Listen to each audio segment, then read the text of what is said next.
Amazina yiswe n'ababyeyi ni Mukayizere Gerineri, akaba azwi ku izina rya Ketchup muri sinema.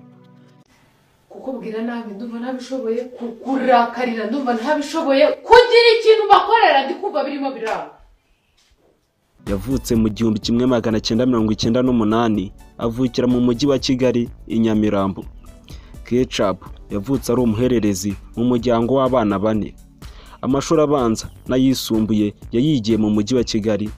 Muri Mata 2004 bapfushije mama wabo, ubuzima butangira kubagora. Kubera guhaga ubuzima nyine nkumva ngomba kubikunda, numva nanjye gukunda ubuzima bubi nari mbayemo.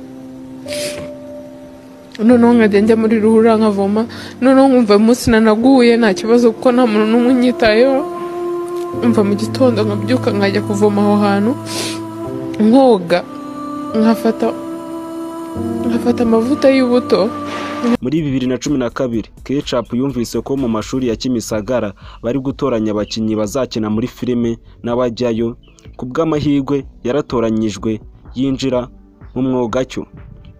Nubwo yamenyekanye cyane muri filime y'uruhererekane y'abamenya, yabanje no kugaragara mu zindi zirimo Ishyamba, Nkuba, Bihemu, Naheza Hisi, Abavandimwe n'izindi.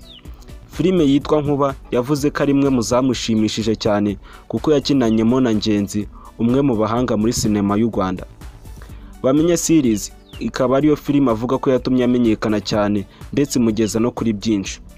Ketchup yavuzwe mu nkuru z'urukundo n'abasore benshi ndetse harimo n'ababaga hanze y'u Rwanda ariko bikarangira nta kivuyemo. Kera kabaye Ketchup yerekanye umusore bamenyanye 2009 bakiri bato ariko bakaza kuburana. Tariki ya 22 Gicurasi 2022 Mukayizere Geria na Mutabazi Jeanne Lucky basezeranye imbere y'amategeko mu murenge wa Gisenyi mu karere ka Rubavu. Tariki ya 23 Nyakanga 2022 habaye umuhango wo gusaba no gukwa, umuhango wabereye hazwi nko kuri Meraneza. Nyuma yaho bagiye gusezerana imbere y'Imana mu idini ya Isilamu ku musigiti azwi nko kuri Oneratiricom.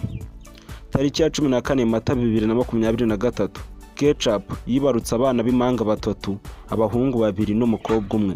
Ketchup kandi yari afite undi mwana w'umukobwa yari yarabyaye mbere yuko abana na Jeanne Lucky. Ibyo akaba ari byo waba umenye kuri Ketchup, umugore umaze kubaka izina muri sinema nyarwanda. Tuganye ku musozo w'iki cyegeranyo.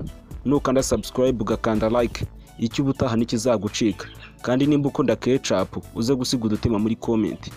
Iyi ni Jean Paul TV Show. Bye bye, ndabakunda cyane.